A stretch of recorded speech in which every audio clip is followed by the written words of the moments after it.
एक आम आदमी जब भी पैसे बचाने या फिर बीमा खरीदने की सोचता है तो उसके दिमाग में सबसे पहले एलआईसी का नाम आता है। दरअसल लोगों को भरोसा है कि एलआईसी में लगाया उनका पैसा कभी डूबेगा नहीं। इसीलिए लोग दूसरी बीमा कंपनियों के पास जाने की बजाय एलआईसी का रुख करना बेहतर समझते हैं। इसी भरोसे का फायदा उठाने के लिए 17 मई 2022 को सरकार ने देश की सबसे बड़ी बीमा कंपनी का आईपीओ पेश किया था। इसके जरिए सरकार ने एलआईसी में अपनी कुछ हिस्सेदारी बेची थी। इसे भारत के इतिहास का सबसे बड़ा आईपीओ कहा गया। लेकिन जब यह आईपीओ शेयर बाजार में सूचीबद्ध हुआ था तो इस कंपनी के शेयर खरीदने वाले निवेशकों को मुनाफा तो छोड़ दीजिए, खरीद तक नहीं निकल पाई थी। एलआईसी की लिस्टिंग को करीब साल भर बीत चुका है। अब एलआईसी ने अपने फाइनेंशियल रिजल्ट्स जारी किए हैं। चौथी तिमाही में एलआईसी ने बम्पर प्रॉफिट कमाकर सबको चौंका दिया है। आज के खर्चा पानी में हम इसी पर विस्तार से बात करेंगे, जानेंगे कि एलआईसी को कितना मुनाफा हुआ है और एलआईसी ने निवेशकों को और क्या खुशखबरी सुनाई है। इसके अलावा ये भी जानेंगे कि अडानी ग्रुप की कंपनियों में निवेश से एलआईसी को कितना फायदा हुआ। इन सब के अलावा एक्सपर्ट से समझेंगे क्या इन खबरों से एलआईसी के शेयरों में पैसा लगाने वाले लोगों के अच्छे दिन आने वाले हैं। नमस्कार, मेरा नाम दिव्यांशी सुमराव है। आप देख रहे हैं दी लंदन टॉप का डेली फाइनेंशियल बुलेटिन खर्चा पानी। काफी समय से कभी शेयरों में गिरावट तो कभी अडानी में निवेश को लेकर लोगों की आलोचनाओं का सामना करने के बाद अब देश की सबसे बड़ी बीमा कंपनी एलआईसी के लिए एक नहीं दो गुड न्यूज आई हैं। पहली खुशखबरी ये कि एलआईसी को जबरदस्त मुनाफा हुआ है। एलआईसी को दूसरी गुड न्यूज अडानी ने दी है।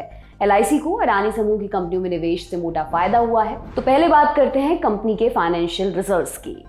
एलआईसी की तरफ से जारी फाइनेंशियल नतीजों के मुताबिक वित्त वर्ष 2022-23 की चौथी तिमाही में उसका कुल मुनाफा करीब 5 गुना बढ़कर 13,428 करोड़ रुपए पर पहुंच गया है। इससे पिछले वित्त वर्ष यानी 2021-22 की चौथी तिमाही में एलआईसी का शुद्ध मुनाफा करीब 2,372 करोड़ रुपए रहा था। वहीं अगर पूरे वित्त वर्ष 2022-23 की बात करें तो इस दौरान एलआईसी का शुद्ध मुनाफा करीब 9 गुना बढ़कर 35,997 करोड़ रुपए पर पहुंच गया, जबकि इससे पहले वित्त वर्ष यानी 2021-22 में एलआईसी को सिर्फ 4,125 करोड़ रुपए का शुद्ध मुनाफा हुआ था।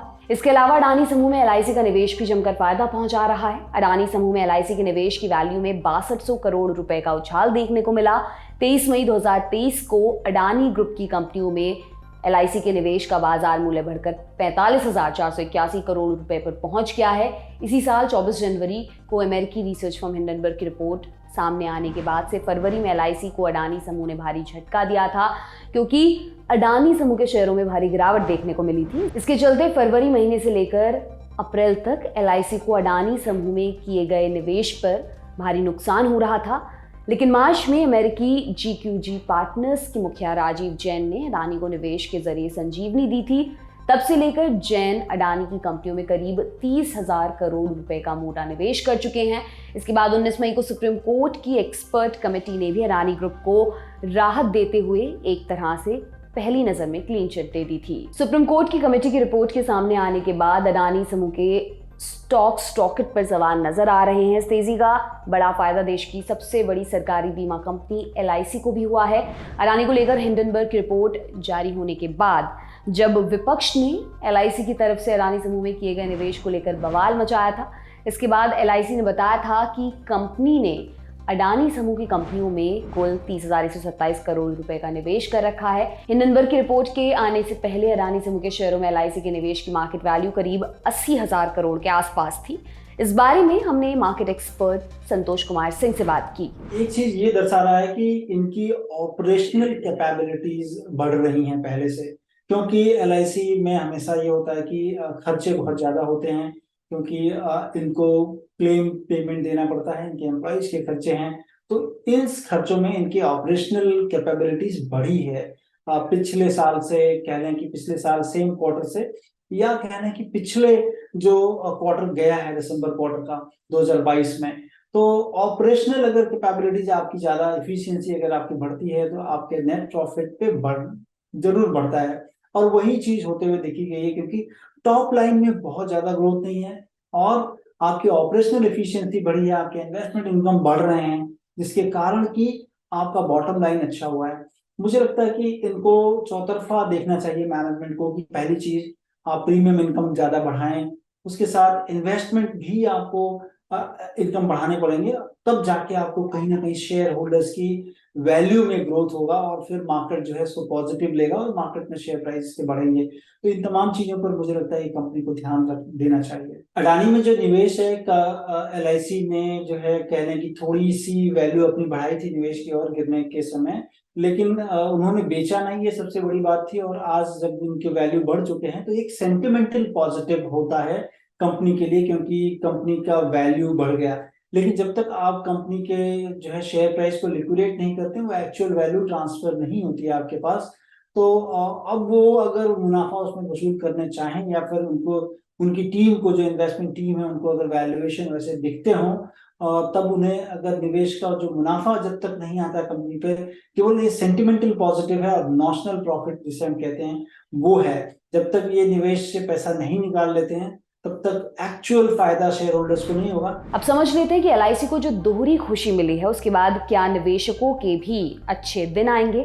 दरअसल पिछले साल जब LIC का IPO लॉन्च हुआ तो इसमें रिटेल इन्वेस्टर्स ने बढ़ चढ़कर हिस्सा लिया था, लेकिन पिछले एक साल में LIC के शेयरों में पैसा लगाने वाले निवेशकों को तगड़ा नुकसान उठाना पड़ा है। पिछले साल जब ये IPO बाजार में आया तो कंपनी ने अपने शेयरों का इशू प्राइस 949 रुपये रखा था, लेकिन इसकी लिस्टिंग 9% गिरावट के साथ 867 रुपये 20 पैसे पर हुई थी।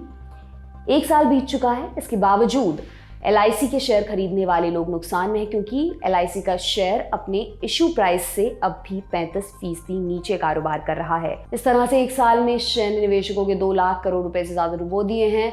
शेयरों में आई भारी गिरावट की वजह से LIC का मार्केट कैप घटकर 3.5 लाख करोड़ रुपए से नीचे रह गया है, जबकि IPO की लिस्टिंग के समय LIC का मार्केट कैप 6 लाख करोड़ रुपए के आसपास था। पिछले साल 4 मई को LIC का IPO आया था। इसके जरिए सरकार ने करीब 21,000 करोड़ रुपए जुटाए थे। हालांकि चौथी तिमाही में बम्पर मुनाफे के बाद LIC ने इस खुशी को अपने निवेशकों के साथ बांटने का ऐलान किया है। कंपनी ने 31 मार्च 2023 को खत्म हुई तिमाही में प्रत्येक 10 रुपए के फेस वैल्यू पर 3 रुपए प्रति इक्विटी शेयर डिविडेंड देने का ऐलान किया है। LIC की ओर से जारी किए गए अन्य आंकड़ों को देखें तो इंश्योरेंस कंपनी की नेट प्रीमियम से होने वाली आय 8% घटकर 1.31 लाख करोड़ रुपए रही।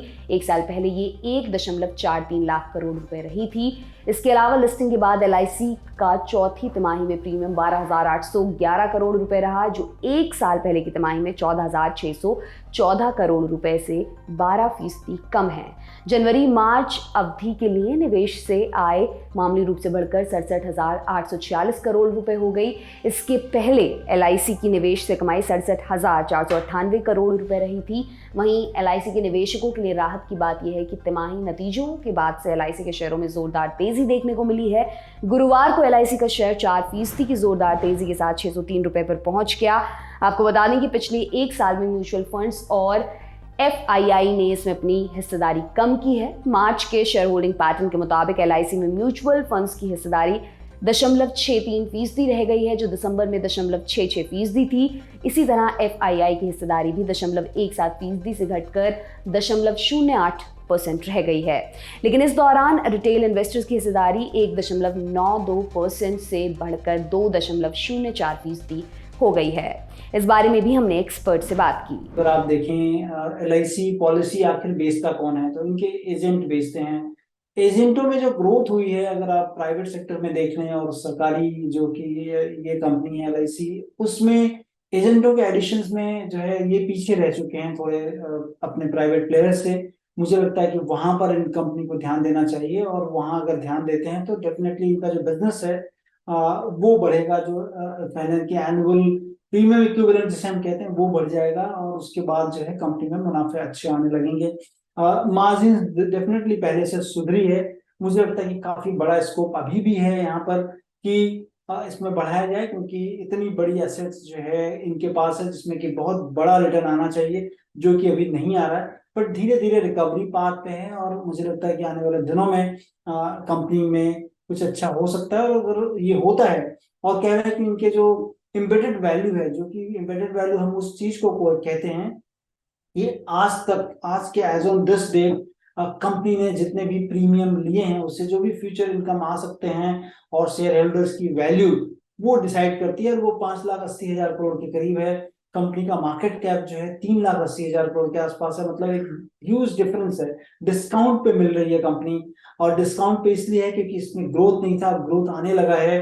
तो आने वाले टाइम पे मुझे लगता है कि ये जो ग्रोथ आएगा उसमें इसमें रिकवरी पाथ में ये जा सकती है। डिविडेंड बहुत ही मिनिस्टिकल है, अगर आप देख लें 3 रुपया डिविडेंड कंपनी ने दिया है, और कंपनी का मुनाफा इस पूरे साल में तकरीबन 36,000 करोड़ का है, और कंपनी ने डिविडेंड दिया है 3 रुपया। इसका मतलब है कि कंपनी तकरीबन 1,900 करोड़ रुपए डिविडेंड के रूप में अपने जो है शेयर धारकों को देगी, जो कि बहुत ही म्यूनिसिकल अमाउंट है, बहुत ही छोटा अमाउंट है compare to the profit company ने जो कमाए हैं। मुझे लगता है कि अगर कंपनी को थोड़ा और बढ़ाए तो ताकि जो निवेशक ऊपर के भाव में फंसे हैं उनका थोड़ा कैश फ्लो और ज्यादा अच्छा हो, और कंपनी का जो शेयर होल्डर्स वैल्यू में थोड़ा ग्रोथ हो, तो मुझे लगता है कि ये कम है, काफी ज्यादा होना चाहिए था। ये था आज का खर्चा पानी बुलेटिन, आपके लिए लिखा था हमारे साथी प्रदीप यादव ने। आप अपनी राय यहाँ कमेंट बॉक्स में जरूर दें। अगले एपिसोड तक अपना खूब ख्याल रखें। बहुत बहुत शुक्रिया।